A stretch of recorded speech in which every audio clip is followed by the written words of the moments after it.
is that the spirit told me to do certain things and I didn't fucking do it because I thought that I was going to be a hard ass and a hot ass, and it showed me wrong.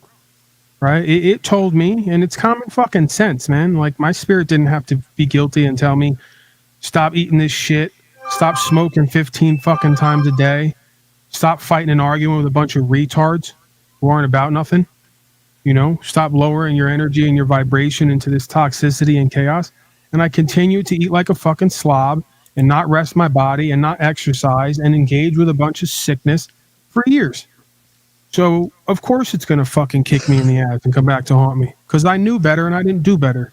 And it seems in this life, when you know better and don't do better, you get tenfold what everyone else gets. The next guy can eat all the fucking cake and ice cream and smoke cigarettes and chug liquor and whatever the fuck else, and somehow he's good because he doesn't fucking know better, right? God protects babies and fools. So I'm going to ask this. This may be morbid, non-morbid, but fuck it. At least Snafu asked it. None of you fuckers did. If you were to go tomorrow, Paul, what was the one thing you wish or wanted or glad that you provided or did, or the one thing you're proud of, and maybe the one things that you would, if you were to go, because obviously you've been watching people. Hey, where you at? You made it. I think the court is one of the biggest ones, putting on our record that we're not powerless and that with the word and the truth and staying faithful and upholding the law, we can have an effect. And that nobody's too small or insignificant, and that we don't need to go to their schools of indoctrination and accept their garbage in order to have an effect or make a move, right? Just being a part of that, I think, has been a great source of inspiration for myself, Right. I feel like I did the improbable or the impossible in certain ways. And I think I've watched other people do the same, right? A lot of people from this non-unity, if you want to call it a community online, right? That's one of the ways it is a community, watching a bunch of other folks go to court with nothing but God and faith and some truth and get results when everyone else said, it can't be done. Yeah. And again, I'm not going to talk like anything is over because like the man said, there's a good chance that before you're really made into something that may matter, right? More than you already are, you may have to be broken in certain ways or have your certain habits broken, right? And reform. So, they say something along the lines of if God has something planned for you that's bigger and better, first you're going to have to go through hell to get to heaven, essentially, right? And I'm kind of paraphrasing, but that may be what this is. I'm having faith that that's what this period is. It's just kind of an in-between period of pain and suffering. Yeah. No, I get it. Because I probably wouldn't have done what I was supposed to do in certain ways. I wouldn't have corrected myself and my behavior if I didn't get a hammer brought down on me. It's just the way I am. They'll say, "Oh, you're a Taurus," and all that garbage, right? Whether maybe there's something to that. If I'm going to really step out on faith and do something meaningful in this world, I may have to be broken to be reformed first. And I don't know if I'm broken completely, but this whole experience has definitely, I don't want to say set me back, but checked me, right? Checked me in a lot of ways and forced me to become what I already knew I was supposed to be doing, when it comes to caring for myself and living the right way. At least I think so, but again, Lou and others have a different perspective on the vegetables and the. Well, I mean, the biggest thing, and I don't know, I guess I'll publicly just ask you this, like with going through this fire trial tribulation process moment. I mean, you just sat here saying, maybe I should go get a car, just live the normal life, blah, blah, which I do with you, Paul. I'm going to support you either way. But like, has this even made you think about relapse too? Like what you're going through right now, even just in pain? I know you want the exclusive, and I'll give it to you. I don't mind. Yeah. I'll be as transparent as I can be because the truth is the truth. For the first time in 12 years, I had some really dark thoughts and feelings, not really wanting to use, but thinking back to the days of doing shots and not having any pain. I don't think I would let myself go there of kind of longing for it. But, just considering at times before having a ton of pain and going through similar issues as this, not as extreme, but the same gallbladder stuff and, having the drugs there to lean on to kind of kill all the pain and make it livable. And for the first time in over 12 years, I had some thoughts of not wanting to live, No, you I know, understand. not All right, wanting to, and again, I'm not going to be a victim, and I'm not going to be ashamed of that. I think it's just kind of part of what the mind does, no, you're um, being either authentic and to genuine cope here. or to There's no prepare. victim. Actually, very, You're very being much what I authentic and went genuine through. here, A bro. lot of There's no. things, yeah, I know Snaps has been through these kind of things. I've been through the same stuff with deep pain. It drives you to those deepest thoughts. It really does. It's a trial. I'm sorry you're having to Yeah, go through don't that, feel victim but I here, don't dude. feel. You're being Yeah, you're authentic not a and victim. genuine, You're bro. It's just what you've always been. Like that's well, why I knew I could ask you this question. I did kind of put you on the spot there, but I feel that it was good because teaching not only yourself learn, but many people out there, because I don't see, even though that's probably gone through your mind, and that's why I wanted to ask you. I still see you pushing for the positive, like you said, that talk about the eating and all this shit. But I could only imagine you sitting there and taking this break, and then all the shit you're going through, especially if it's dealing with the flesh and spiritually being down, as Dan said. So, no, dude, I thank you for being authentic and genuine. Don't feel like you're being a victim or shit. No, I asked you the question. Yeah, I mean, I think, and again, I don't think you ever beat it, but I think that there's a profound change where, um, and maybe it's pride or maybe it is the spirit, but I think there's a part of me that would just feel like that would be completely going backward and giving up, right? That's not what this experience is supposed to produce. It's not supposed to send me backward and make me give up. It's supposed to propel me forward in a different way, right? It's supposed to create a new version of me that lives in a better way than I was living, right? Isn't that what all pain and suffering is really designed to do? Is indirectly or directly create a new being out of the um, kind of remainder of the old ways, the old parts, turn the old parts into a new whole. So um, yeah, man, a bunch of stuff went through me, but that's how I would describe it. It went through me. It didn't define me. It wasn't who I am like it has been in the past, right? So even that I see as progress. That at some of my lowest points, that shit kind of passes by, and resurfaces. But it's a fleeting thought or a feeling, right? It's not something that dominates my experience. Um, it's more distant. Yeah, yeah, it doesn't feel like it's who I am. Like I can't imagine getting in the car and going to now find a connection and putting a fucking needle in my arm. Like I was thinking about that shit and looking at it, and I was disgusted by myself and my behavior, and it almost felt like I was looking at or watching someone else, And then I kind of was pausing and reflecting on the fact of, would I ever do that again? Would I ever go back to that? Like, what would even be the point of my life if I did that? And then also kind of asking, well, you know, is there a place for that in life? If you're in enough pain and it won't go away and it won't stop, do you treat it that way? But yeah, I really didn't want to go there. I really didn't want to entertain that, and I would prefer to kind of do anything that I could, but that, it's just not something that, you know, yeah, it's a bizarre experience to be to be that far away in time of something and look back at it and remember it, but feel like it's a completely different life or a different person, and then wonder, would I ever go back and do that with myself or to myself again in extreme situations? And maybe that's what it's for, right? This whole thing is just a test of various aspects of who and what I am and where I'm at, and what I'm willing to do and not do, and the positive and the negative. And then maybe some kind of judgment comes from that. that's what I found for myself was that it changed me. I'm not the same person that I was before going through a deep illness chronically for over a decade. That was it does seem distant to me now, but I remember having those same kind of thoughts of I just would just want to give up and just let it take me. Let the illness take me, stop eating, just give up, and then it would just I could let it go though. It didn't define me during that time, so it was easier to move on. But it was very difficult at times when those things happened. But I am not that person anymore. I am in a second life. That's the way I really truly feel now. So even though I still have some, like I said, sometimes I have more pain than other days. But yeah, from where I came from, OTW, check your backstage.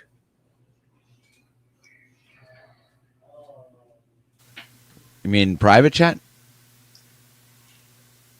Yeah. so you've done this before, Paul. See, when you got off the drugs, it was the same kind of thing. This is just a different version of the same kind of testing that we all have to suffer through for, even though it was, like you said, a lot of it's self-caused. Yeah, I think that part of what they say too is there's considerable physical pain, but part of it that adds on obviously is mental. So that's I kind of just been say, something that man, I've had to keep straight. Yeah. Yep. And mixed mental and physical, that's even just that makes it a whole different ball game. So, yep.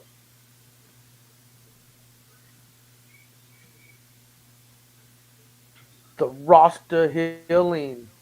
But it's all going to get better because I am now going to eat a pound of butter a day and go on the lube ass Oh, but you forgot the diet. eggs. You I forgot wanna the do that. eggs. And because you forgot the eggs, you're not going to actually get your healing. I'm So, going to have a Pound of butter butter and shake right one now egg.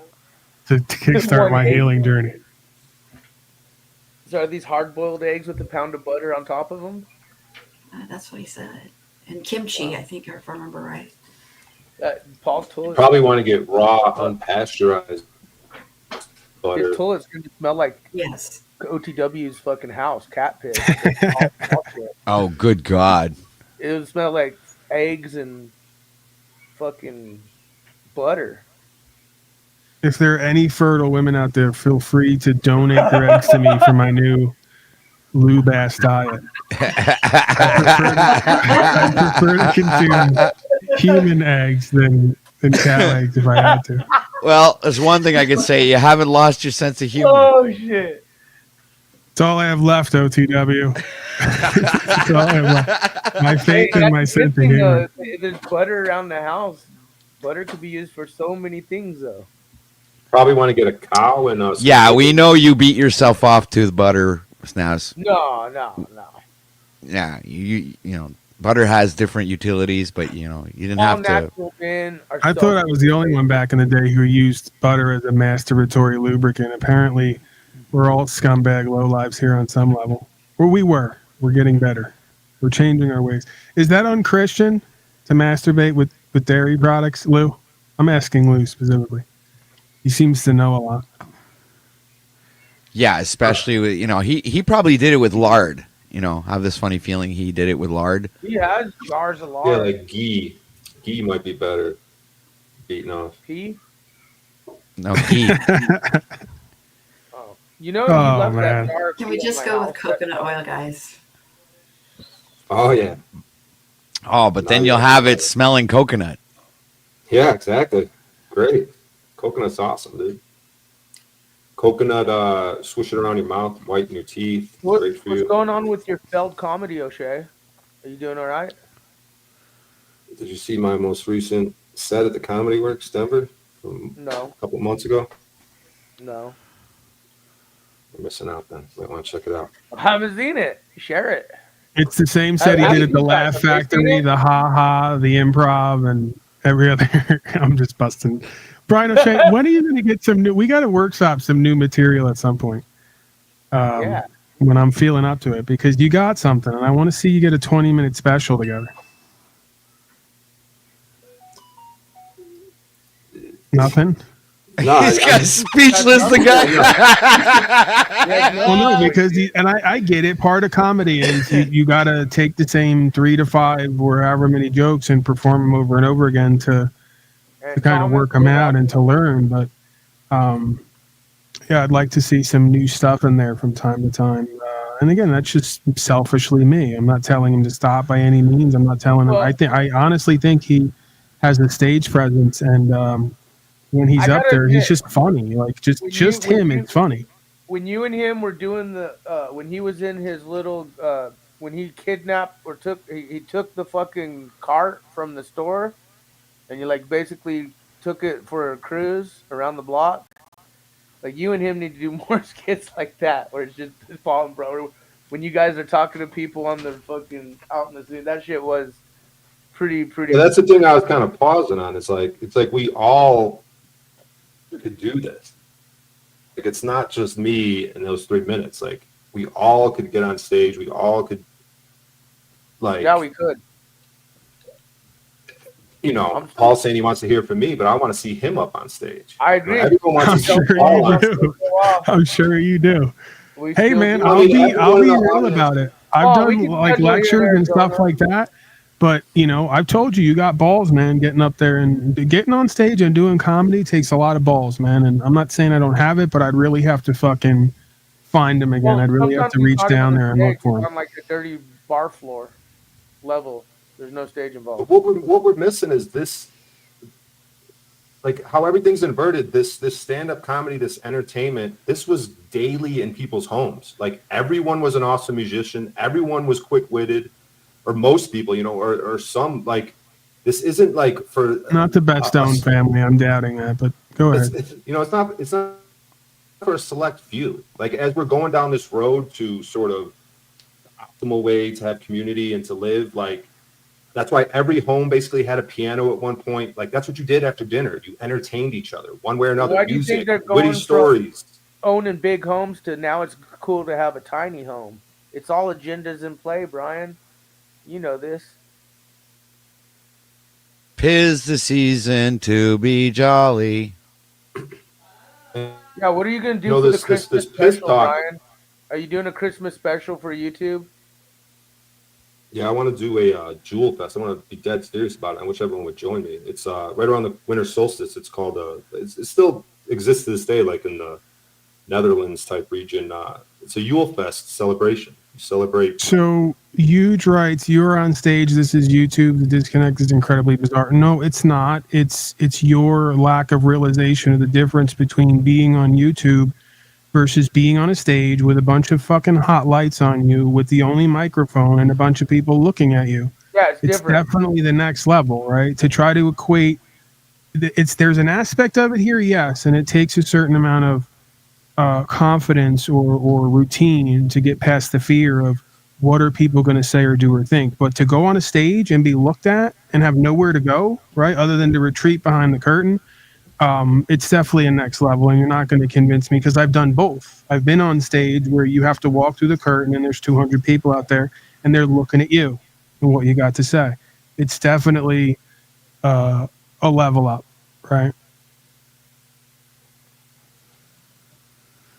Well, it's not. It's intimidating to be on stage for starters, right?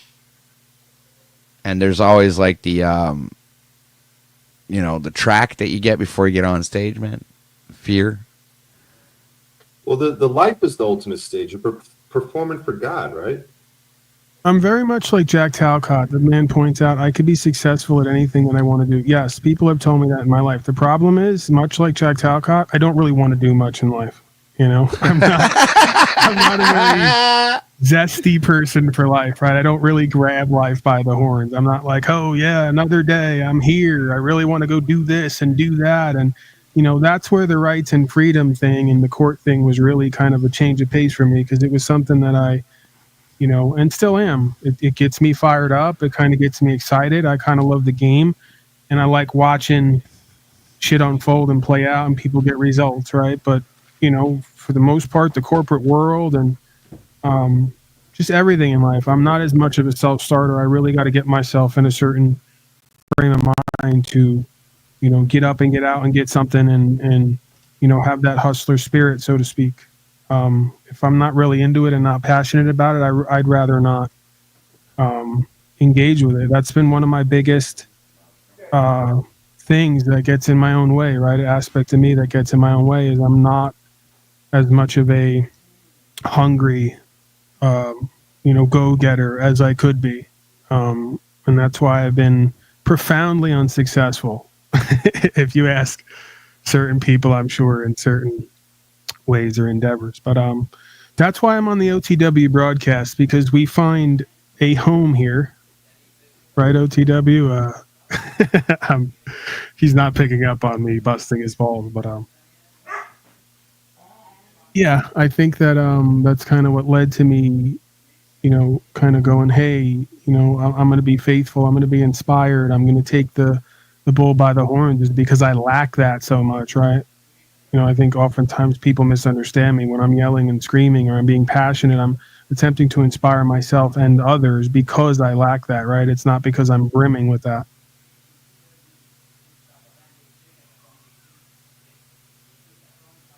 Yeah, and people bring up the piss, but it's all about life essence.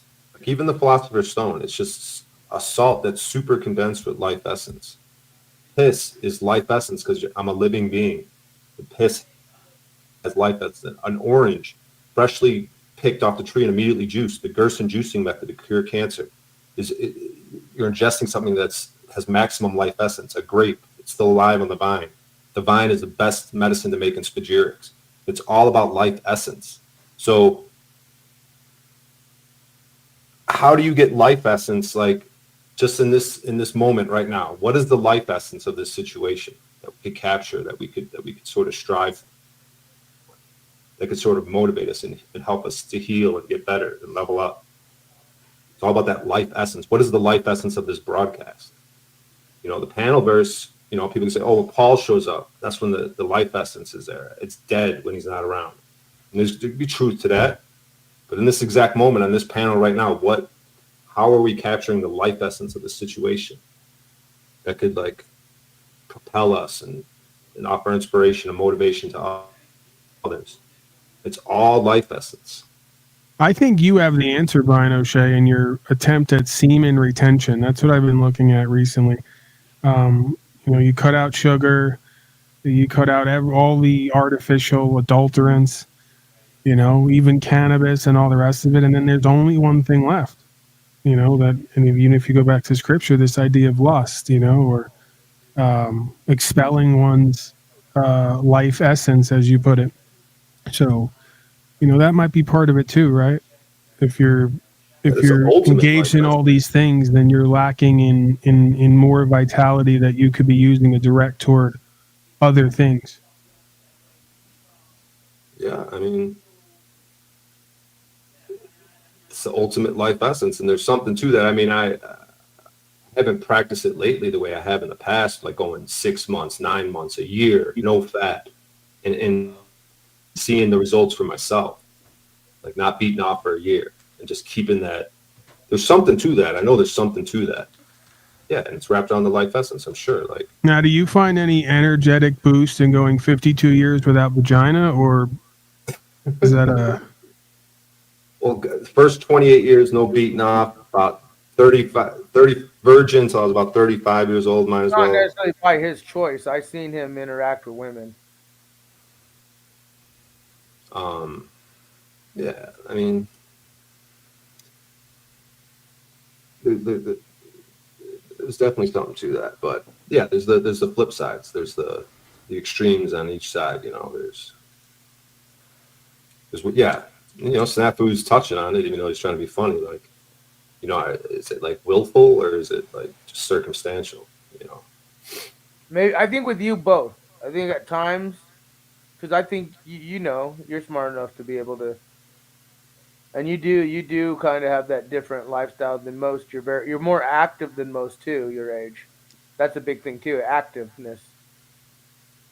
it's just interesting. I got my car towed on Thanksgiving, and I've been in a hotel ever since. And I joined a jujitsu school, and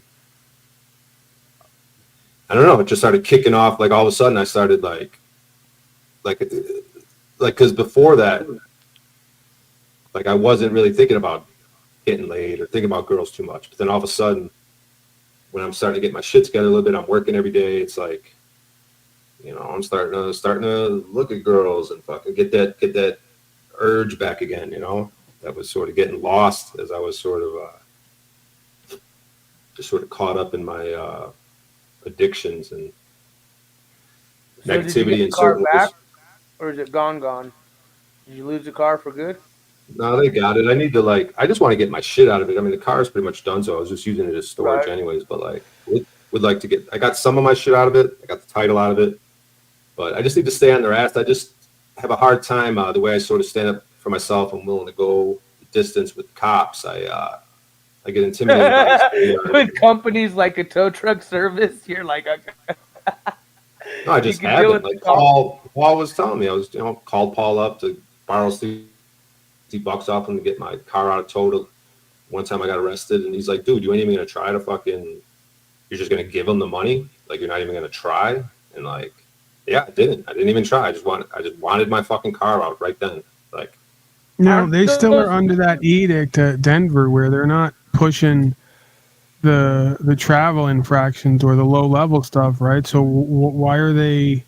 they just passed a new thing. If your car is well, you parked with know no why, plates, Paul? they just Money. literally passed it in November, and I think it has something to do with me. Like the way you had a positive change, I think I had a negative change. You're like, this motherfucker in his car keeps moving it every time we put a sticker on it.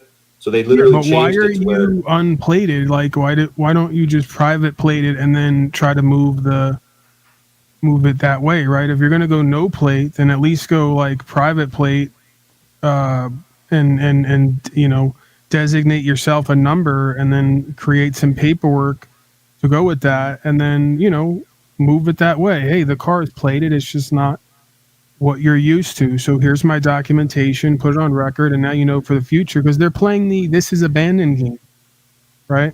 They're like, oh, this 93 Lumina is abandoned. There's no plate and it smells like urine in there. So we're going to dispose of it.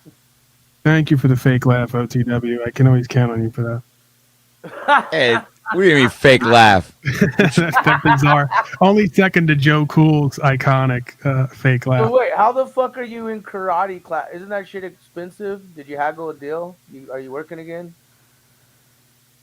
yeah, I've been working every day, but I got a deal for like 99. It's normally like between 200 and 230 a month, but I got some $99 for this month, and but I don't even think I'm gonna be able to do it. My shoulder's getting blown out. Like I'm 51 years old, and I mean I might just be able to do mild training, get some cardio, Right. but like I was kind of going intense with some of these younger guys, and my shoulders hurt right now, and I know I'm just gonna blow my shoulder out to where I'm gonna really fuck some shit up. So, and me talking about slapping comics, getting in fights, like my body's like breaking down, dude. Like, I mean, No, I get it. I mean, honestly, So you're saying just talking about slapping other comics broke you down?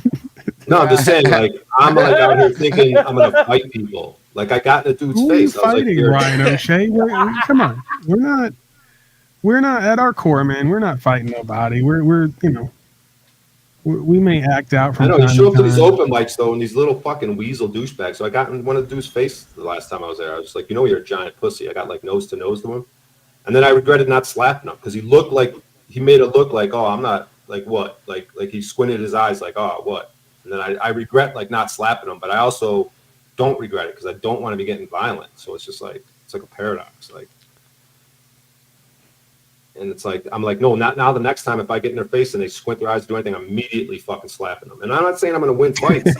It's like Fight Club or something. They're just such little weasel pussies, dude. Like, I just want to slap them and just. So you said you did comedy. You were at the Comedy Works recently or whatever.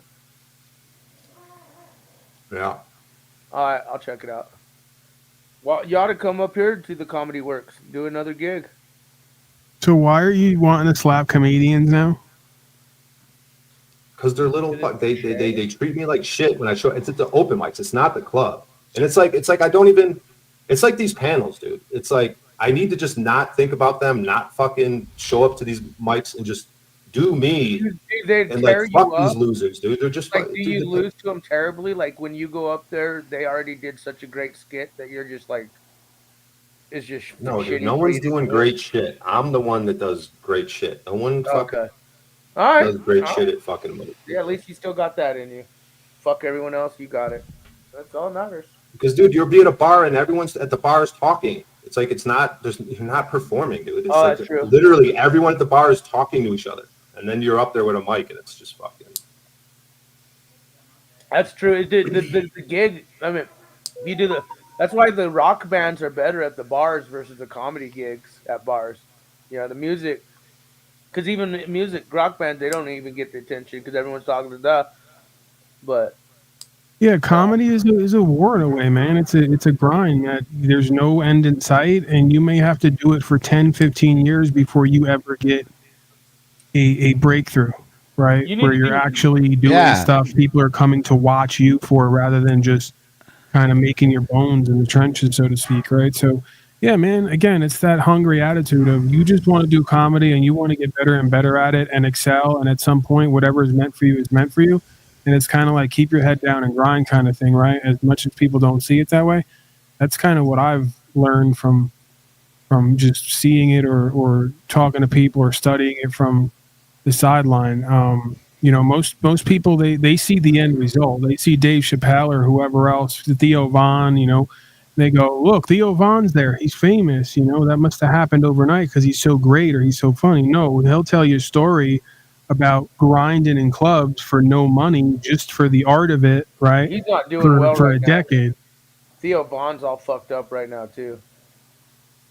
Listen, bro, I mean, once you do what he does or any of us do, and then you finally get a breakthrough and you get like some kind of notoriety and attention and you Yeah. actually see some bread coming through that's substantial, of course there's going to be going through changes, right? Yeah, It's just part of the deal. You Yeah, almost have to be soulless not to. Yeah, Brian, you could do even podcasts, more podcasts, and more and reach not just YouTube, Rumble, Twitter, Facebook, D Live. Get your brand out there more. I mean, I'm half contemplating like kind of getting over this shit, dude. This panel, if Paul's not around on the panelverse, dude, what is this shit? Like, the panelverse is nothing Oh, now without you're when being Paul's this not around. I'm talking about my channel. which is Maybe fine. when I'm on point sometimes, when Paul's not around, but dude, literally It's true. nobody else is doing anything. Dude. Nothing, dude. It is not true. absolute nonsense. Man's fucking on to something there. nothing, Can't deny it. dude. Yeah, I won't say that's not necessarily true. Well, some people are walking around, outside filming themselves. So they're doing something. Yeah, well, that's actually not the point. Brian, it's not always about doing something, right? Okay. Sometimes it's just the presence. Sometimes it's just about you being there. That can just how simple that is can be enough to inspire others. You understand? It doesn't need to be you proving something to somebody. All you have to do is show up. That's already 80% of the work the is best done. broadcast or the best set is the one you do for yourself, not for everybody else, and then it Right. translates over to everybody else, right? And what he's when talking you're about, really in the pocket and loving what you do, and you can't miss because you're just doing what you're meant to do. That's when it translates, right? And you have that, Brian O'Shea. You have that quality or that ability, right, at times to go into that mode and just fucking let it all hang out, leave it all on the table. I think that where you fall short is you don't have the backing and the established audience. You don't stay as consistent as you could, and you don't have a formula yet, right? Like I think if you got a formula down and formulated it some way somehow, and you stayed consistent, you'd see more. Just I'm not whatever trying that to be means mean. to you, right? He literally, we know you're a Paul groupie, which is fine. Hashtag my daddy lives OTW. But the fact is I asked you about promoting your brand, and I said YouTube, D Live, Facebook, Rumble, and the first thing you said was, "Oh, well, Paul's not on YouTube, so fuck YouTube." I literally was talking about you and your brand. I'm saying I'm getting over it, dude. Like when I think about streaming, I'm like over it, dude. Right, but if Like, you're doing comedy fucking podcasts like with fellow comedians and shit like no one else of us are doing, and just you're it's not even in our fucking shit because you're doing a whole separate thing, like Brian O'Shea the comedian, or I'm just saying every big person out there has their own like shit, so to speak, and you have separated yourself in a sense to where you could start capitalizing with social media, and you do have the social media knowledge and friends, I guess, so to speak, to help your brand. I'm just, but I thought it was funny how you went straight to, well, Paul's not here, so fuck that. I'm not. Because OTW busts his ass every night. What if OTW quit? All you motherfuckers be really sad. Paul and OTW. You all be gone. stuck watching Landry. Or me. Fuck you, OTW. You mentioned Landry. what's the difference? Like, what I don't are you think that's doing an that's option, different? OTW. I appreciate that, but I don't think that's an option. I'm just saying, if your brand, dude, if you really are about it, and I tell NPC all the time, and even OTW, I say, bro, get on D Live, get on Facebook, get on Twitter, get on fucking, YouTube is strictly really YouTube. So all this drama that we deal with these I get what YouTubers, you're saying. His inspiration shouldn't live or die with me. But yes, with that said, whether it's me broadcasting or whoever, there's a time for every season, right? And there are pretty much it's assured that everything has to either wind down at certain times, take a break, or come to an end, right? Nothing goes on forever without change. Quite the opposite, right? So the only constant is change. So and you can argue in order to do your best broadcast, you may have to sit down or take a break at times because if not, it just becomes going through the motions like anything else, right? If you just do something every day, and you do it all day and it becomes second nature, at a certain point, you start mailing it in, right? You're not really caring for it the way you did the first week when it was new and fresh and you were really inspired. It's just another day at the office, right? So I think that's part of the journey, is kind of going backward to go forward or, coming to a rest in order to be active. We got to ask the serious question, like these electronics, like we probably should not even be fucking with any of these electronics. We should only be on the ground, gardening, whatever the fuck, building on the land. Like, what is this shit? What is this panelers? What are these hours we're putting into all this shit? Like yeah, Paul's giving us a lot of fucking military complex, police state world optics in play. For us, it's just like AI says, it's not made for confrontational. It's made for comfortability. But we don't know if you can't build the motherfucking thing. Probably stay the fuck away from it. You can't build a laptop and understand it. Probably shouldn't be fucking with it. How long? That's why you don't live in a house, right? I see Brian saying philosophy, and he may not be wrong, man. Like at that point, I would have to give up everything. Like I don't think there's anything I could engage with. Are you still living in that trailer? Yeah. Yeah. Do you know how to build a trailer? No, that's why. What the fuck are you doing in there? Right. I don't even know if I could fucking make a tent. What about the chair you never get out of? Oh no! Yeah, I can't build that either. I'm standing there. You're fucked. I'll go back. No, I mean, yes. Start with making a tent. Start make everything handmade. Sewing a fucking tent. Have the women sew fucking tents. You start there. The women make your own bricks. You make your own mortar. Guys, you know what? It's funny that you guys are talking about this because my brother-in-law is literally a Paul. Okay? This guy doesn't want to live in a house. He's completely separated from... Well, he still has a job, but he doesn't want to do the systematic shit, right? He doesn't want to have to worry about paying for rent and shit like that. And he knows so many different people that he kind of is able to function anyway, right? And now just lately... I have a cabin on my land, right? It's a small little cabin. It's about, I'd say, 14 feet by 10 to 12 feet. Shed. Yeah, kind of a shed, right. Okay. But now he's kind of like fixing it up to live in it. And I'm like, I was like, he goes, do you mind if I take the shed or at the end of the... With your sister? Him and your sister? Not my sister. I'm talking, this is my companion's brother. But I have like a fucking like 3-bedroom house, right? So your companion's moving her people on your property. No, just him by himself. So now he's like, no, but he's doing the thing. He's doing the thing. That's what I'm saying. He's doing it before. He's doing it before me. I'm. Well, that's the thing. It's basically just it's the duality, right? Because I was someone who at one point I didn't want to work at all, right? I thought like, the smartest thing in life was to not put in a hard day's work and somehow get by. And then I started working every day, and then it grew on me, and now I find myself, even when I can get value from doing the broadcast or whatever else, I kind of miss it, right? And it's always maybe just the nature of either me or just man in general, where it's the grass is always greener on the other side, right? Till you get over there and stomp around a little bit, and you look back over and go, "Hey, I want to be over there now." I don't know what that is, but like, But here's you the know, thing: we have rooms fully furnished with beds, covers, pillows. Nah, He doesn't. He wants his privacy. It might smell it's too like much like. he wants to do it on his own.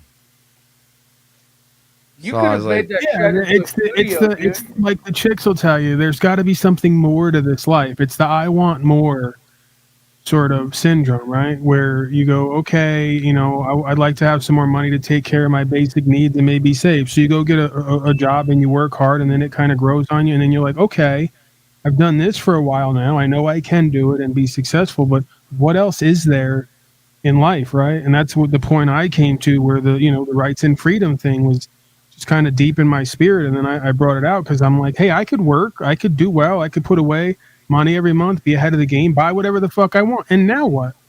Right? And what kept always nagging at me at my spirit was, with all this shit and with all I'm able to do now that at one point I didn't have none of, I still want my freedom. I still want the rights that's upheld. I it. still believe that that's so important, and without that, we're all fucked anyway, right? So I had to go into that, and I think that it's probably what it is at a certain point is you're forced to come to the middle ground, like most things, right? The middle way, which is, how do you get up every day or 5 days a week at least, and put your time and energy in and stay moving and do your work, and also live a life of principles, and kind of merging the left brain and the right brain is how I would see it, right? The masculine and the feminine, because that's all it really is. We're vacillating from a masculine dominated position to a feminine dominated position, if you really want to look at it that way, right? And then conceivably there's a space in between that kind of bridges the gap, I would think, right? Well, If you can I, figure out how to make it's it and work. to be it's real, the space of comfortability, right? yeah. This is what he was explaining to me. He goes, I don't want to be comfortable because when Right, I'm that's comfortable, my I'm enemy. not moving, I'm not active, I'm not doing anything. I'm just Right. Hey, now you fucking got sit somebody off on my ass and turn on the TV. And he goes, that's not what I want. That's why I went to the tent and gave up everything, because I was like, I'm a little too comfortable. And when I start getting a little bit too comfortable, everything's where it needs to be. But I stop really trying, right? And really being hungry and getting after something, and chasing a dream or an idea, or really showing up for life. So I could see that. I could definitely see that we believe we work all our life to be comfortable, but that comfort zone can definitely kill you, because it just detracts from that inspiration and that next level one, and the lifestyle. goalpost can be moved constantly within that comfortability that you allow yourself to be okay with for the fire, trial, tribulation aspect that you're gonna, work through it. Well, Right, this is but where most people would be highly comfortable. motivated by. I'm like one of those third generation obese rats in the cage, that I'm no longer motivated by like treats and money and pussy and all the things that everyone else is motivated by, right? Like that's where the average man would go, hey, I want a better looking wife, and I want to have regular access to these things, and I want to have $1 million, and I want to be the best at you know being the corporate executive at the firm or whatever. Right. If you're not motivated by all that worldly shit beyond a certain point, you got to find something else, right? And you can argue that might be a gift, that may be a curse, depending on what you do with it or don't do with it. Well, Yeah, and because comfortability ends up becoming complacency. Complacency ends up becoming then fear of losing that particular comfort installs itself. You know, complacency means that. yeah. Well, you become complacent because you're adhering to a certain lifestyle. Oh, okay. I see what you're saying. I see what you're saying. Yeah, like those things, I could just see it with me and my father. We've always kind of been opposite expressions, like a polar expression of consciousness, where, you can tell he's motivated by all those things that I'm not, and I'm motivated by all the other things that he's not, right? And maybe there's, again, universe kind of does that in a way to get us to find that middle ground, right? But But yeah, it's, you know, the money, the women, the success, the status, to be recognized. Yeah, that's all cool. That's nice. But what kept me going and kept me hungry was this idea of, you know, we're going to get this thing secured, right? We're gonna press this rights and freedoms thing. We're going to stand on something. We're going to respect ourselves and this truth, right? We're gonna put it out there and make it undeniable, right? I don't know if it's about winning the game, but it's about, you know, proving something, putting something on record, or observing what's on record that needs to be observed, right? That's what I consider to be true purpose and meaning.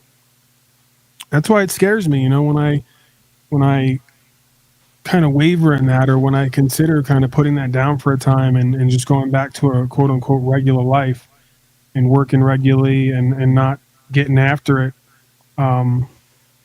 You know, will I not be as inspired or motivated? I guess maybe you know, you can kind of adapt on both sides to a certain extent. Well, I think just the fact that you're here now, man, is like it's big, man. You know. Yeah, you might not know, but you do have that effect, Paul, on some people. You know, like you know, you might be, whether you like it or not, a source of that and a source of inspiration, you know. And I have to put myself in that boat, right? Because, you know, I've been keep me balanced, man. He's glazing me. I know what you're gonna say. He's glazing me, and this is how the bumps got on me. Is he made me believe okay. So powerful. I haven't seen or heard from the guy in 2 months, and I can't fucking show my appreciation for him. This is where Slow State is my best ally of all. Stick to what I really need. Call me a fat virgin till I was 26, and why am I free? Okay, that's what I need more of than anything. Thank you, Slow State, wherever you are. Thank you, Mr. Slow State, wherever you are. No, but no. Let's talk about the truth. You're not free right now. You're enslaved to how you feel physically. Right. That's right. Remind me of that. Yeah. You got to free yourself from that. That's right now where you're being enslaved. So you need to, you know, step up your game, dude. Well, that's the thing about naming yourself Paul Enslaved and going on the journey is the work is never done, right? Not only is a woman's work never done, an Unslavian's work is never done, because there's always the next state of bondage, right? Or vice, or you know, entrapment, ensnarement that one has to work out or work through. The next chapter. Right. Yeah. Shout out to Jimmy Shively. What the hell am I saying? Shout out to Red 40 for the $20. Shout out to whoever's giving me money right now. Yeah.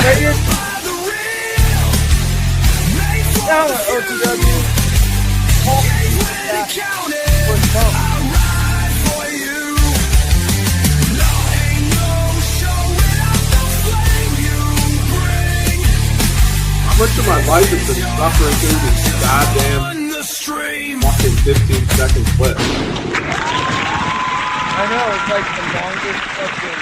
Jesus fucking Christ. Jesus Christ, OTW. Hey, we're trying to fill in airtime here, okay? Hey, and by the way, Brian... Fuck you! Fuck you! Fuck you! Fuck you! Fuck you! Fuck you! Fuck you! Fuck you! Fuck you in the ass! Hey! Guess what I got in this bag? You my life with these fucking 15-second clips. Jesus fucking Christ. Did you see that video? Well, going Say back what? To the Yeah, I health saw it. problems, going back to the health problems, it's like another war. So you talked about warring in the courts. It's warring for your health too. So it's another combat role. What the hell is that? I think Snafu's dying. Again? He dies every week. Snafu is literally our Jesus. He dies and gets resurrected like once a week, and nobody's even... He's so underappreciated too for that. Like, Jesus gets all the glory, Snafu gets none of it. But one of these days, it won't happen. Right, but his saying on when he's on the cross is not forgive them for they know not what they do, is may they all burn in hell. That's what he says. He forgets that last part. He carries the cross angrily. have to he's, pull it back he's down bitterly off. carrying the cross, cursing people out along the way. If it wasn't You're for you gonna pogo die fuck too, cards, I wouldn't be hung on this cross. Oh man. But actually, dude, I'm glad you did come share the optics because I think being sick and really having to deal with health shit is a very humbling experience. Period. No matter who we are. And you like that. You like when I get taken down a notch and get knocked down a peg. I do. I like when Daddy. I know. You're very But I never said sadistic and Daddy masochistic. dead. I said Daddy. Trust me, I'm aware. There's a lot of people who orbit me who say they love me and care about me and want to see me do good, and they really get off on watching me get fucking checked and knocked down a peg. Like But a motherfucker. But I that's get just it. because I remember the old. But hey, I was gonna ask you. Have you? You said you're talking to your dad. Have you talked to him recently again? Still, does he know? Like, have you talked to him? Yeah, he's been talking to me and telling me he loves me, and I don't believe him, and it's a whole thing, and you know. I got endless decades of therapy to work through here, okay? That's all I'm realizing. I gotta think. You better send in contributions because I got a therapy bill here coming up that's just not going to be satisfied, right? I'm going to be broadcasting and working till the day I finally do drop dead of obesity just to cover my therapy bill. If I ever decide just to don't start. forget to come and do that here, man. Good luck getting. Oh, you got it. Good luck getting an Irish Italian to start official fucking therapy too. You need to pay your talent, OTW. Yeah, well, when I make it big, I'll think all y'all. But all right. Now that dude is sitting there in that little shed of a cabin, which you could have turned into a studio.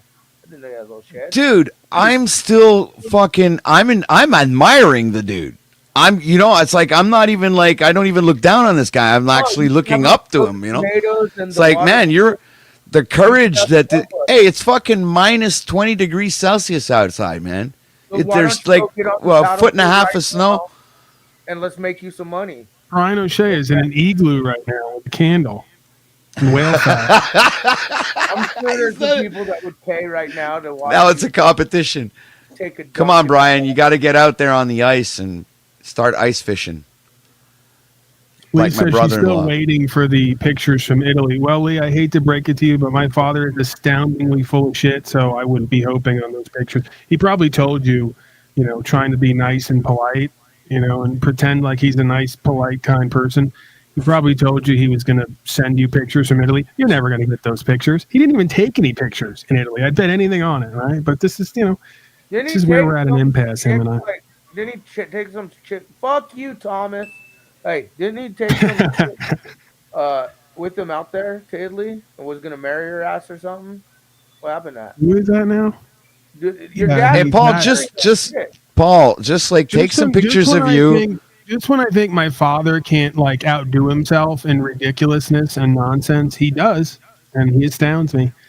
Yeah, he went forward with the marriage. Hey, listen, I'm obviously very bitter, and I have a lot of shit to work through. So, I'm just going to take that perspective and approach. If my father's happy and he's doing what he's supposed to do for him, you have a stepmommy now. Right, I have a stepmommy, and the next person who, after 3 other people in my life having me in a will or removed because of my drug issues, will wind up with nothing from them because whoever else is in life will steal the money. That's we can see it all coming. And again, I might be bitter about that if I let myself be. I also take that as an opportunity to live more into purpose. Isn't bitterness I get bitterness is bad. It's just grotesque, right? It's grotesque. The whole thing is grotesque. It's grotesque that we live in a world that I would even contemplate somebody's death and what I would get from it after it, and then have to only as a survival mechanism, knowing that I will most likely once again not get whatever they tell me is coming to me because other people will lie and cheat and steal, and it's just the whole thing is gross, right? I don't focus on it because it's gross to me on every level. And again, I get that because it's your dad. And these are people who look me in the face and tell me that they care about me and bullshit me too, instead of just going, I'm out for whatever I want and I'm going to get it how I live. And I would at least respect that. they bullshit me while they're alive, and the people around them bullshit me, and then people die, and then they go, well, maybe it's not going to be what you thought or what we thought, and it's happened like 3 times already, and it's just amazing to me. Didn't you say that chick was the one who was talking your dad into taking you off the wheel and shit? Like, listen, man, at the end of the day, I think this all comes down to the responsibility of the person themselves and everybody around them. If they don't want to be responsible and accountable, and they think that they're better off in life fucking me out of a few dollars, like, because you could have offered me anything, right?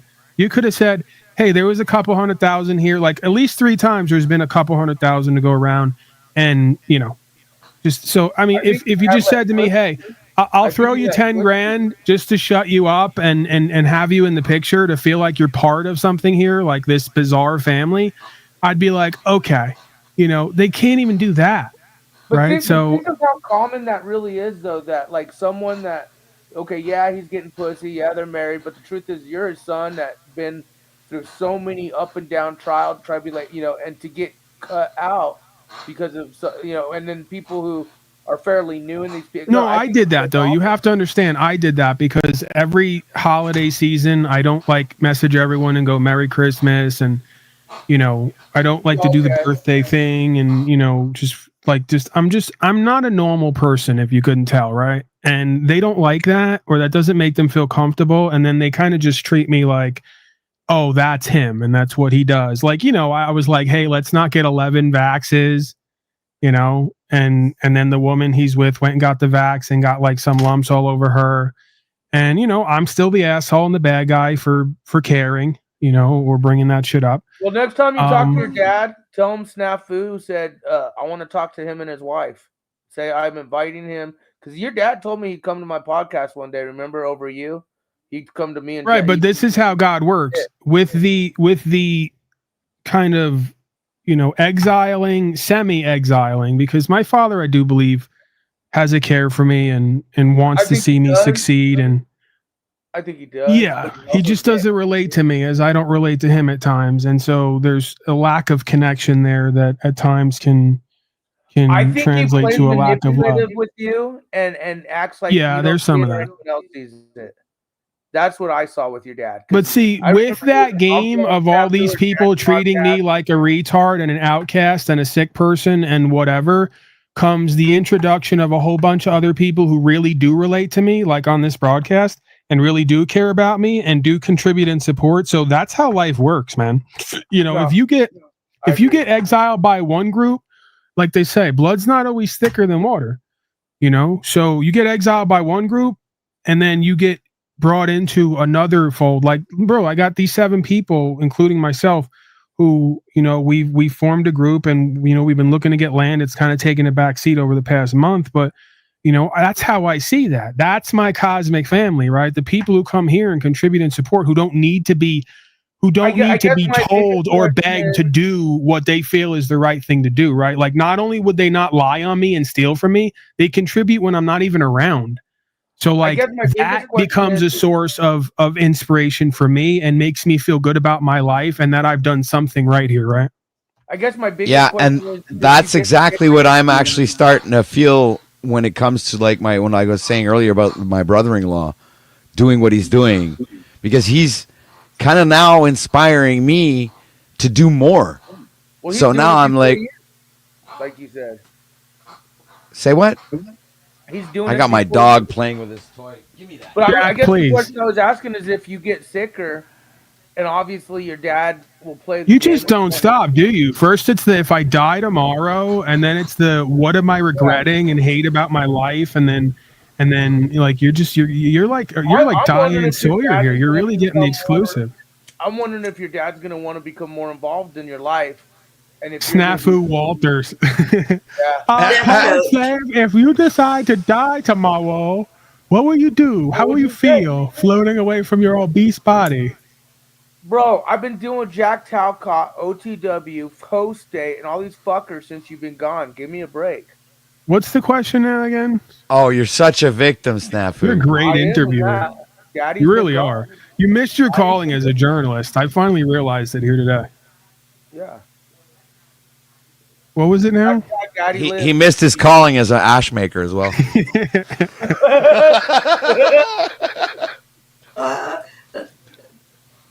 Maybe Brian's right. Maybe you just need to get your ass on the stage, do some comedy.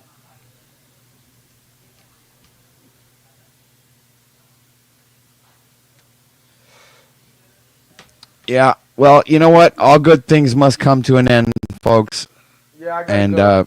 this You're not is going to kill yourself here, are you, OTW? Please don't.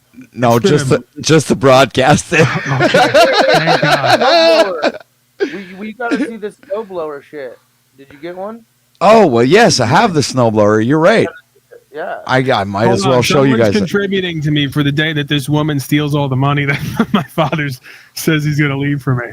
He goes, yeah, I'm taking all your uncles. After telling me like on the phone for years, Paul, it's just you and I and your uncle. We're the only ones left. We got to stick together. He goes, well, you're not getting anything from your uncle.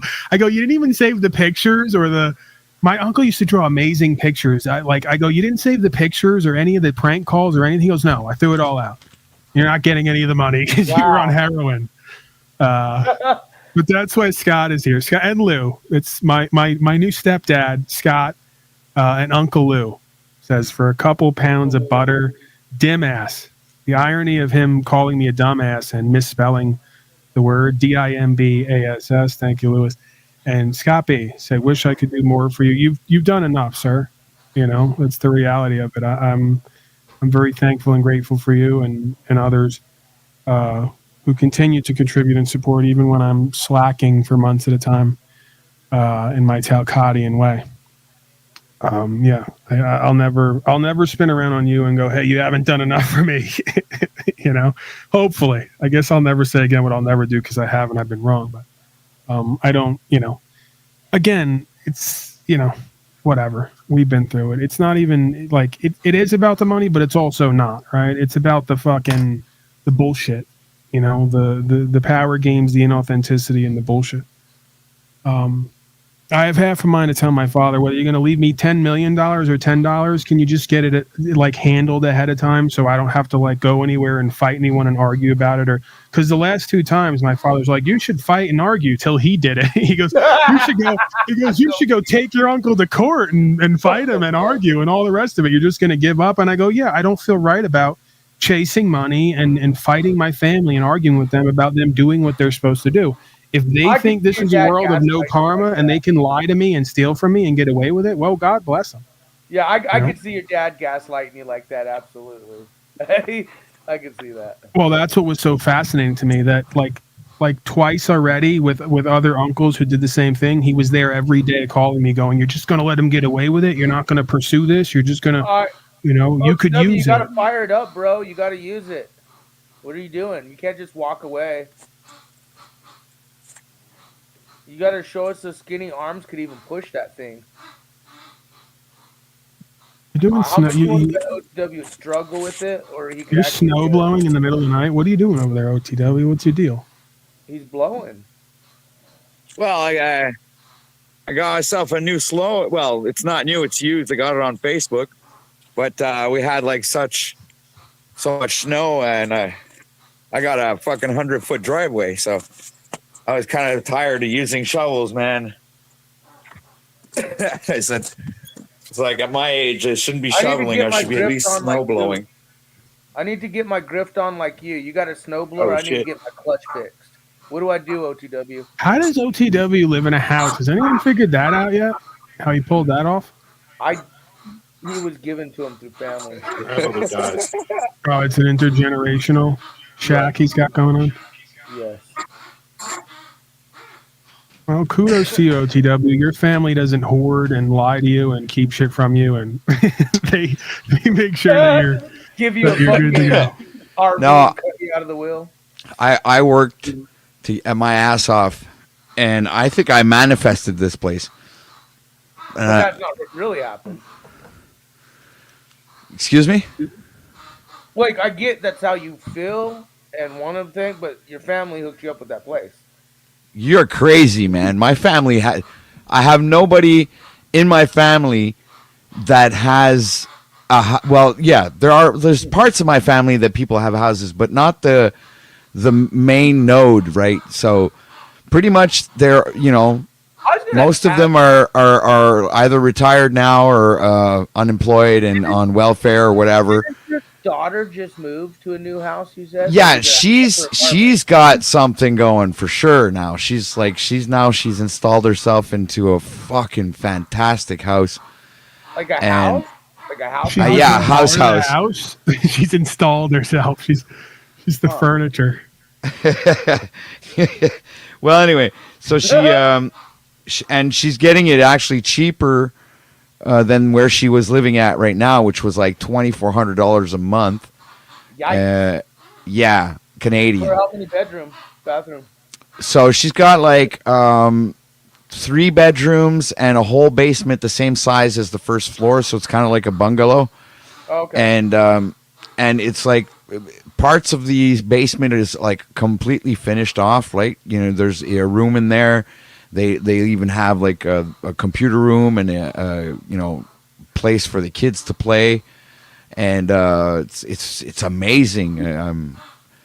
It's like I'm really proud of her, because she worked hard, and she built herself a name, and now she's gonna save money. She's gonna save money, and she's living in a nicer, better place, because where she was living in was like like these fucking, I call them sardine boxes, right? Where these fucking buildings are just built right next to each other. Like the Full House houses. It's like there's like 6 or fucking I guess you could call them condos, but they're all stuck together like a sardine box, right? Weird.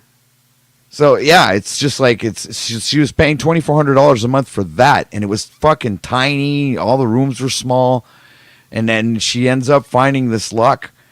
I don't even know how, and she ends up now moving on the 1st of January into like every room is like 12 feet by 12 feet. She's got a giant kitchen, so now she can actually roll around in her wheelchair in the house without having to freaking do acrobacies.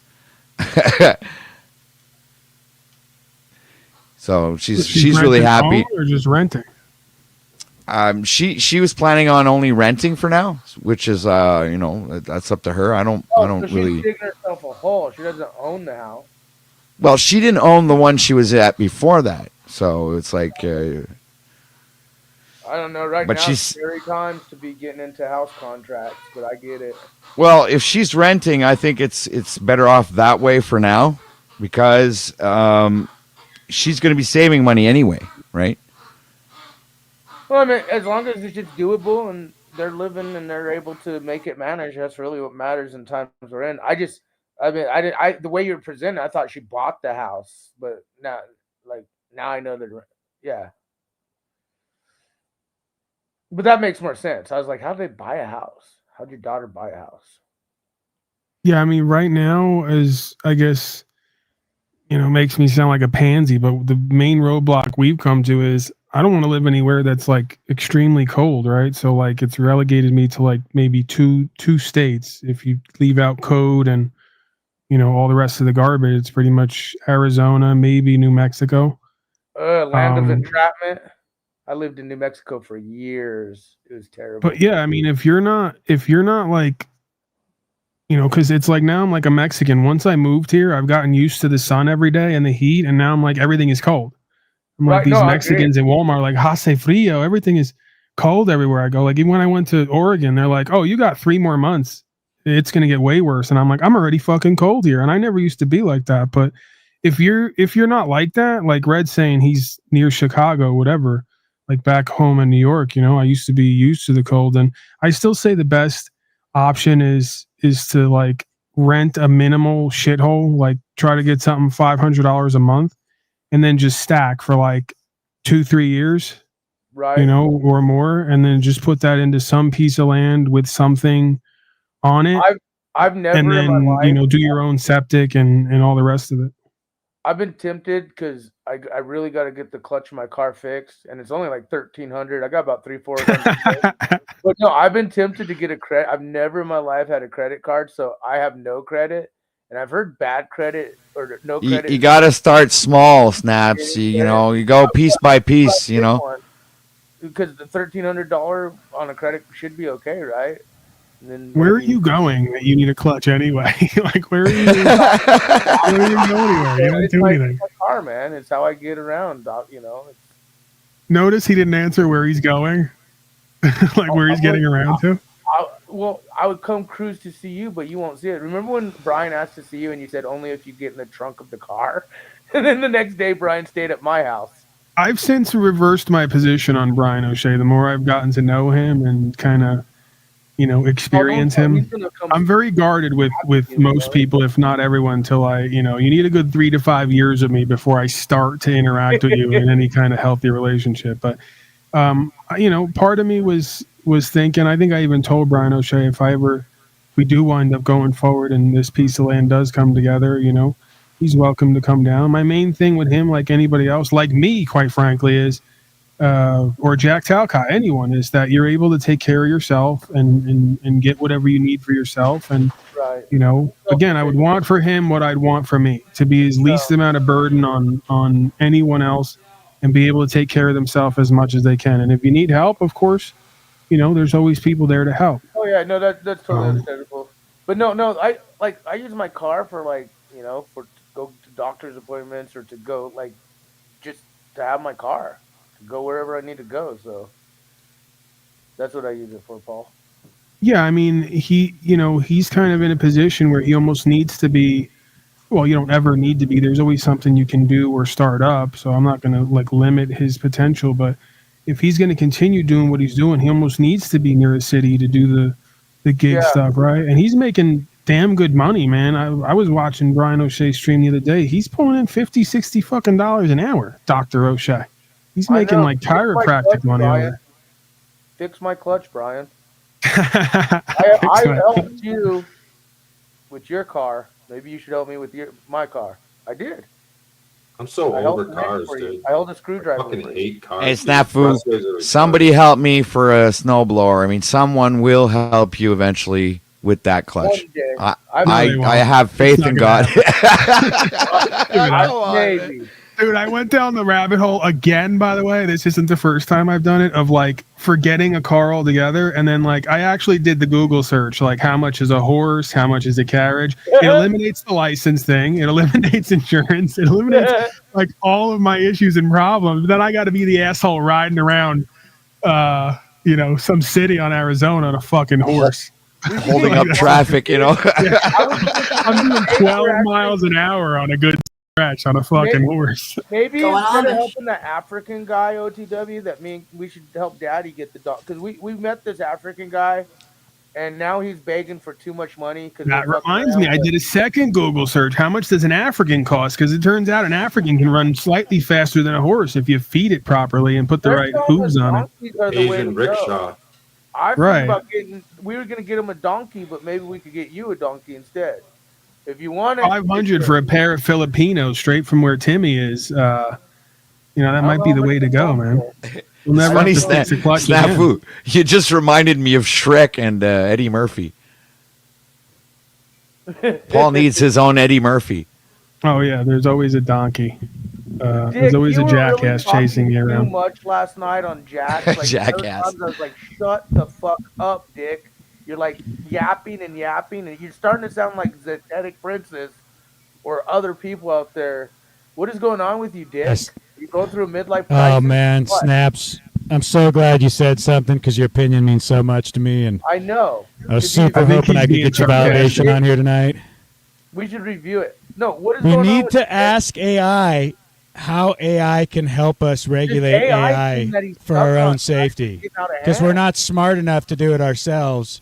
What? So we need AI. Stuck on AI, Dick, for the last 3 months. Because people are giving it to their kids, and they're going to program and manipulate their kids into some kind of fucking. Did I hear that correctly? With the technology. Did I hear that correctly? You're stuck on AI, Dick? I've lost so much hope. I've lost so much hope in the average voting slave that I'm thinking, give the kids to the robots. It can't get any worse. That's where I'm at. Right. The robot will do better than us, is what it comes down to. Probably. I think You might be AI onto did something. something bad to Dick. The robot will at least learn and adapt over the course of 10 to 20 years, something a slave seems impervious to. Brian Precisely. O'Shea, you've been using AI to write your jokes? Uh-oh. I hear No, silence you can't answer. washing over. Yeah. Inquiring minds wanna know. That's silence. Yep, I think that's what's going on. Hey, it's good to see you, Paul. Yeah, you as well, Richard. I hope you feel better, man. I think you will. And then it's, no matter what you want to do from there. I think you'll get through this, man. I just have a strong... Just because I got through mine and I've heard others deal with very similar things, I'm not trying to minimize it in that sense that, all been there and done that. I know everybody's got their unique journey, but I feel like I've went through exactly what you're going through. Years-long situation? Oh, yeah. Absolutely. Did you do the lube down to butter? I was going to say, was the Lube diet one of the keys or what? Well, I'm with you. I think a lot of it is spiritual. We have these wounds and traumas, and if we don't deal with that, it's pent-up energy within us, and it creates stagnation, and it stops the flow of our normal meridian flow, if you will, or however you want to look at it, the balance of your chakras. It's a lot of ways to frame up spirituality. So, and that is like an intangible thing, so it's hard to put the onus on that, and it's hard for people to grasp that because then it's like, oh, what do you do about that? Or how do you know that that's a cause and effect? You only know through the experience once you walk through that fire and you do that work and you realize that you were holding on to shit that you actually had to let go because it was tenseness built within you. But I've also talked about it, Paul, that I know for a fact these parasites are an issue, and I know there's ways that we can contend with them that are not told to us in modern medicine, that we just have to do the research. I've tried to point you in the direction of a couple of those things. They were very helpful to me. I can't even necessarily pinpoint which one it was. I have my intuition in it, but, Dick, what was your illness, if you want it? Like, what are you dealing with? Like, what kind of illness or sickness? Because you said years. I'm just curious. What were you dealing with? I had migraines in perpetuity. I had digestive that was so sluggish and awful that I would go weeks on end without having a bowel movement. I had periods of stagnation where the pain was so bad in my kidneys on my back and all this bloatedness in my belly that I could barely move. And I couldn't sleep. I literally couldn't get through a night. I would just toss and turn all night. So then I was having sleep deprivation, insomnia. Right. And that cycle would kick in. So it's like one thing triggers another, and before you know it, it just fucking spins out of control, and you're just a complete disaster. It's a health crisis. It's a full breakdown, and you have to stop. And I had to sit on the couch for a month. And I joke about this, but it's the truth. I literally bled out of my ass for a month. Right. And I had to love myself. Well, everybody laughed at me and was like, you need to go do this with the doctor. And they don't understand. I already been to the doctor. They gave me the highest powered laxative they could. It did nothing for me. They gave me, all their plethora of pills. It did nothing for me. And they told me that food had nothing to do with my problem. And so that was the first lie, that was really leading me in the wrong direction. And they did. They cut me open. I have my appendix taken out, part of my intestines taken out. So I'll be flawed in this meat suit, like Lou was saying. You don't want to have that done if you don't have to, because once that happens, they'll tell you stuff like, oh, you don't need it. Yeah, sure you don't. The appendix that I don't have is a big part of your immune system. So I'm immunocompromised just as a result of that. And I feel my body over 20 years of not having it, just like anyone who has a disability, other parts kick in, and your body's a miracle, right? It can overcome that. Right. So you have other aspects of you that strengthen to overcome that weakness. But I feel very qualified to talk on the subject, which may sound arrogant, but only because of my personal testimony, not because I'm here to give advice or any, it's just like, I know what worked for me. I also know what, didn't work for me. And it wasn't an easy path. It wasn't like, here, just do this and you'll be okay. I had to be my own doctor, experiment in my body and try a bunch of different things.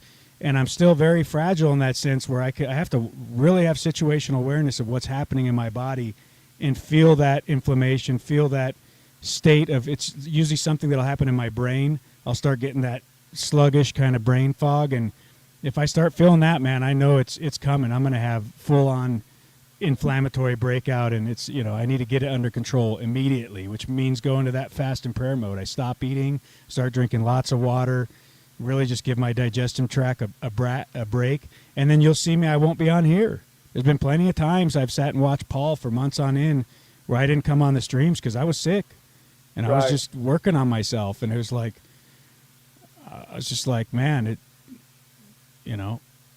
these people don't know how nice it is to feel well. You really don't. You really take it for granted when you feel good versus when you're debilitated. Yeah, that's true, man. Yeah, it is. I'm the perfect example. Drinking 4 Monsters a day for 15 years. Sometimes you think you're invincible. Yeah, sometimes you think you're invincible, man. So, what was it, Dick? Is because you said you had the intestine part of remove all that. So, like, was it you just switched your diet to what? Would you switch it to, or what'd you do? Okay, so it was a 15-year process, and I'm still on that journey. So it's not like it's a destination where I've arisen to this place where I have no health issues or I don't have any thing to be concerned about. I was in a corporate world on an airplane 3 weeks out every month. So I was in hotels, I was eating shitty food. The whole lifestyle was toxic. I was around a bunch of people that were glorifying their cancer lifestyles, that they were dying and on chemotherapy, didn't even know their children, didn't have happy families, and this is the direction, the trajectory I was on. So I had to leave that world, and I had to quit one day. And when I quit, that was that seed of faith, because I didn't really have a safety net, and I didn't know what I was going to do next. What's that? Sorry about that. I was talking to someone else. So did you ever pursue anything else to kind of bring in value in other ways, or it's I guess kind of personal, but like what did you transition anything, or you're now full-time house husband with that broad over there? So when I left, I had enough connections that I was able to work with smaller independent companies and be an independent sales rep, which means I was a hired gun. I didn't work for anyone directly. So I was still independent of these companies, but yet they would give me marching orders, and I was what you call a trunk slammer. I'd drive around the countryside with a bunch of different samples in my car. I'd go to music stores, and I'd sell them brands that were not big enough to have a sales force, but were just big enough to start paying a commission or looking to maybe captivate a sales force. So they would take guys like me and try to bring them in-house. But I didn't want that, so I just stayed in that function for a few more years. And then I found out my wife was pregnant, and I realized, it was still taking me on the road significantly more than I wanted to be. And while I was able to get the eating under control, because now that I was on the road, I had a whole system down, right? Like I wouldn't take showers in hotels. I wouldn't even stay in hotels. I'd save the money myself. I'd sleep in the car. I'd use one of those solar showers. I would cook all my meals on a little, propane burner that I had with me.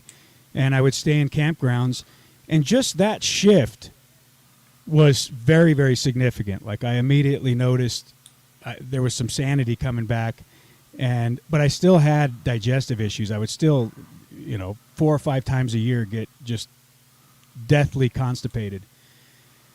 And so I did leave that behind eventually, and then I decided I want to be very athletic and do something that's really going to keep my body moving. So I said, I'm going to get into construction. I want to build my own home. I want to learn about the construction trade. I met a guy who I was working on a hemp farm because they needed a hired hand. They were paying me, $15 an hour to go out and plant hemp plants. And I met this guy, Brandon. His kid had Dravet syndrome, and he was a refugee here in Colorado. And he wanted to make more money. He had a landscape background. So we started a landscaping business. And that was fucking great in the sense that now all of a sudden I was walking straight up a hill every day with buckets of rocks or, running a rake all day and digging and just doing all kinds of things that really got my lymphatic system moving, got my head clear, got me breathing again. But there was no like relief from the digestive or those type of things. It was like something I would live simultaneously with. And during that time, then I chose the diet of veganism, because veganism seemed like the thing that was the easiest on my digestive system. So I spiraled in that for 5 years dedicated, 7 years, there's 2 years there kind of on and off. And during that time, I started feeling better. And I really felt like I was detoxing and getting all this stuff out. But I couldn't eat anything else other than like raw foods. Otherwise, my digestion would just go to hell again, and I'd be fucked. So everybody would joke and make fun of me because we'd go out to dinner or whatever, and I would just never eat anything. I would get a salad, then I'd go home and I'd mono meal. I'd just eat bananas. I'd just eat, peaches or whatever was in season. Because it felt like it was working, but what happened is my body broke down. I wasn't getting enough of the minerals and the nutrients to keep your bones strong, and my teeth started cracking, and I felt like my bones were brittle, and I became very skinny. Like people thought I had cancer because That's exactly why I stopped Dude, you're being emaciated. That's exactly why I started eating meat again. Because Dude, I was doing a landscaping job. That's when I started eating meat. Is I chipped my front tooth right on the bottom, and it just cracked off. I barely even just scuffed it with my bottom teeth. It was like, man, I'm brittle. I'm just falling apart here. That's why we're seeing the attack on the 3D. I mean, that's why KFC and other companies on these worlds, and that now just admitted just last week here in the United States, check our local grocery stores. A lot of these meats have been approved 3D meat printing. The attack on the carnivore diet is real, and that's what I was trying to tell Lou is the parasites of 1989 are not the parasites of 2025. You're There's correct so much about that. I heard you You're say right, that earlier, Snafu. Snaps. You are You right, weren't- man. You weren't around back then, Snaps. Warfare. It's biological warfare, man. Yeah, by and design. that's why we're seeing this 3D printing meat hit the United States on a mass now, and people are like starting to do the TikToks and all that. But interesting. Hey, if you've done the research, you've been on Rumble, you've looked at the different alternative views on this shit. You all know there's self-assembling nanotech. There's, a number of different things showing, and doctors coming out saying we're curing the sea with antiparasitics. That's not me saying that. That's like licensed doctors who have the balls to come out and say, I'm not going to sit here and just spout a lie anymore. I'm not going to espouse bullshit. I know how to get people better, and I'm going to help them. I'm going to point them in the right direction, and they do. They risk everything to do it. So I have all the respect in the world for that, and I think, people need that information. They need to look into it, because you can do all these things like I did, keep chasing it, but if you don't deal with that fundamental, Lou may think it's all just diet-based and that there's, nothing to do with parasites. He's wrong.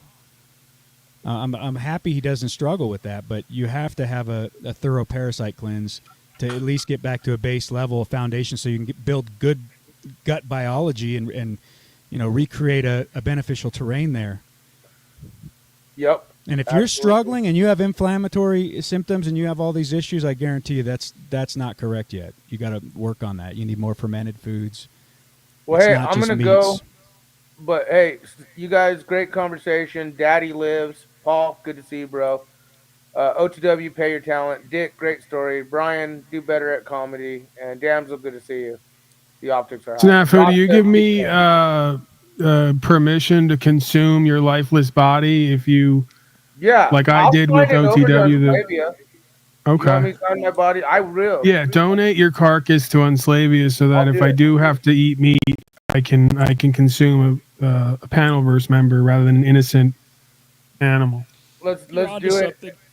Let's do it. But no, you guys take care, man. Good stuff, Paul. And Paul, get better, man. Prayers. All right, Matthew. For sure, You man. as well. All right. Later, guys. Peace. Hope you weren't planning on eating his brain. No, it's riddled with parasites. Dick was just talking about that. We definitely have to cook him well done. Yeah, it's not necessarily worms that are going to come out of you. It could be microbiology, could be nanobiology that you need to contend with. There's definitely reliable ways to deal with it now, though. You know, that's the good news. I mean, and it's not actually anything new under the sun. It's just stuff that's been suppressed and held back from mainstream knowledge so that we would be diseased and sick and depraved and stuck on big pharma. I can't believe that I'm strongly considering taking dietary advice from Lou Bass. Like, what does it come to? Well, you're just experimenting. You're your own discernment. So whatever you do, you're going to be the determining factor of, does this actually benefit me or hinder me? And you'll have to feel your body, you know. And if you try something different, you just be very present with it and be real. Don't lie to yourself. If it actually helps and you drink some chicken broth. Now, don't go in and have a steak either. Have chicken broth. Really good quality free-range chicken. Start there. And just drink that as a mono meal for like a few days. That was one of the healthiest things I ever did. I learned that from the gut and psychology syndrome book that was GAPS is what it's called. Gut and Psychology. And that lady recommended anyone who is having health issues just go to a fasting diet of only chicken broth. But of course, the quality of the chicken being paramount, and using the bone broth and getting all that marrow where all those minerals are, that's going to like re-energize and build the tissue and the bones in your body and your teeth and make you healthy again. So you want to make sure you're getting just the highest quality of that you can get. So it's not even about taste at that point, you know, because now we're looking at it as medicine. The food is our medicine. I don't even give a shit if it's satiating or if I even feel full. As a matter of fact, I don't even want to eat it if it doesn't benefit me, because it's just going to make me constipated and not let me shit.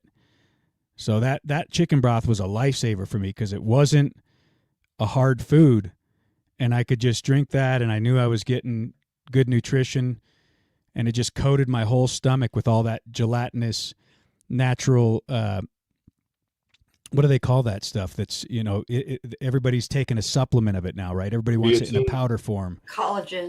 Collagen, yeah. All that really high quality collagen that we can actually assimilate and use. It's all in there.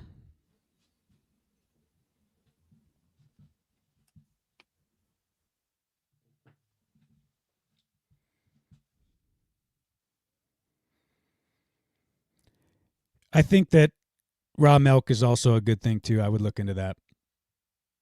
Personally, I've benefited from that. Raw cheese. Yeah.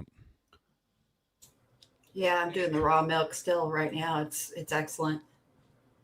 Fermenting Fairies got products like yogurt, kefirs. Good luck finding those raw, though. At least you can find raw cheese in the stores, most stores. Expensive as hell. I think it's all how we prepare stuff too, right? I mean, if we are going to eat grains, and then you can ferment the grain and make it a sourdough, and you're not doing it like the store where it's 20% sourdough, 80% glyphosate grain. And somebody here earlier, I think Lou was saying that glyphosate's not a problem. That's insane. Like that's the delusion that really just, it always never ceases to amaze me. It's like, now I'm going to ignore poison on my food and act like that's not a problem because I have an argument about meat. The two don't correlate. It doesn't, you know, one doesn't wipe out the other. This stuff is horrible to have on our food. If we're not able to access organic foods, it sucks that it has to be that label, because that's all it is just a word. And it shouldn't be that way, and you can't even trust that label. You know, if you know anything about organic, it has a lot of loopholes of toxicity and problems with that as well. But you got to get clean food, and then you got to prepare it correctly. So if it's not from a natural source, you don't know where it came from, that's suspect. I'm not saying I don't eat that shit, but when I do, I regret it, and it does affect me. And none of us are immune to it. You know, we may have better genetics than the next guy, get by for so many years, think we're skating by, everything's all good until you have your health crisis, and all of a sudden you're fucked. And if you haven't researched or listened to any of this info, you're just driving blind at that point. You're going to go to the doctor and say, "What do I do, doc?" He's going to fuck you up, in my humble opinion, you know. So the food's different in like Europe or Japan. Be kind of extreme to go out there, but I guess if you're looking for answers, trying things out, because people say they don't have gluten issues in other countries. Food's healthier for some reason. Wheat's different.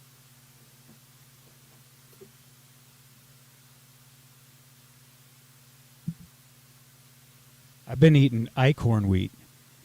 And if I eat grains, I just bloat up. I do. It doesn't matter if it's Eichhorn, if it's organic. It definitely adds to my weight.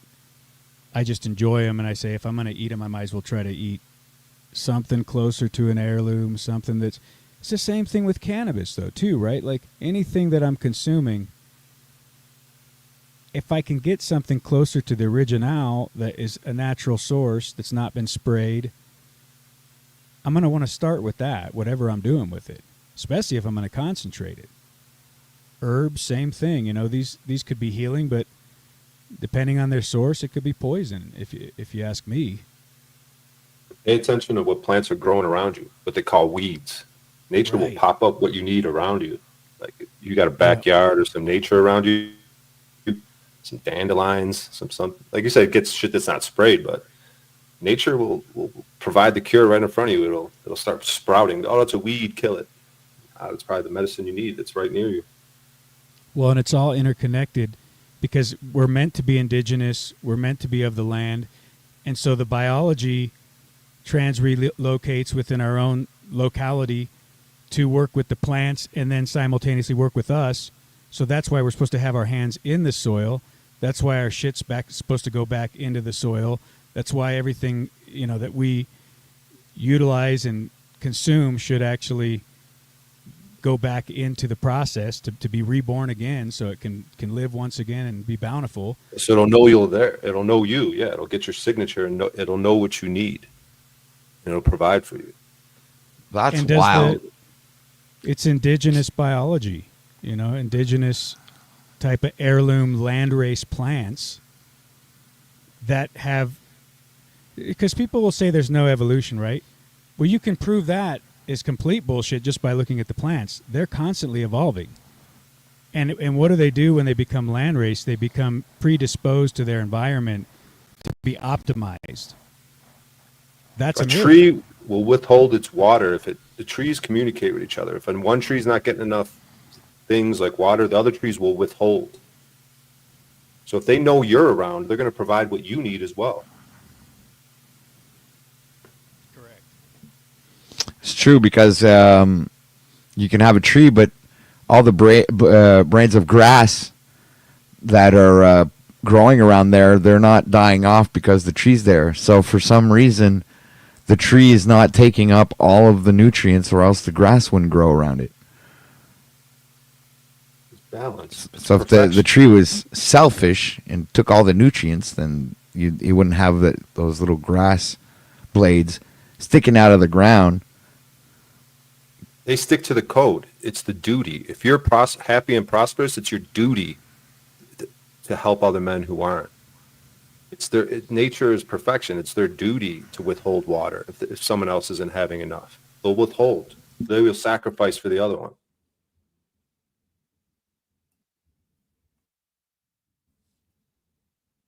Talk about duties and obligations. These public servants, right?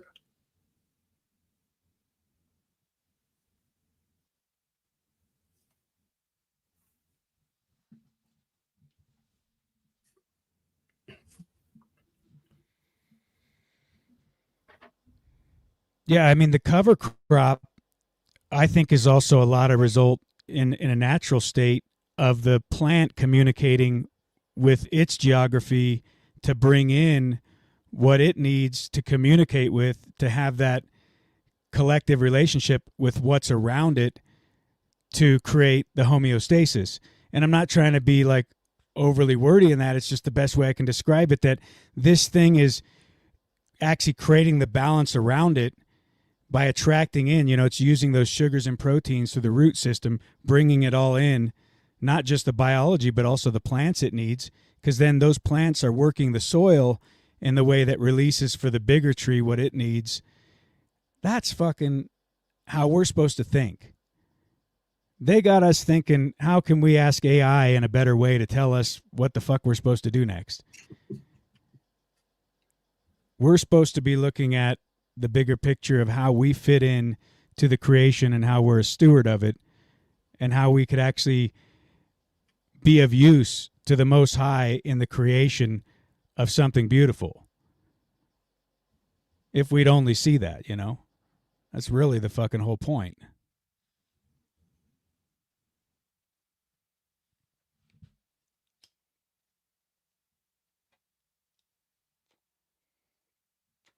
So we can either be like a tree, like Biff said in Back to the Future, or we can try to be like Michael, running around trying to change the past, change the future, act like we can control it anyway.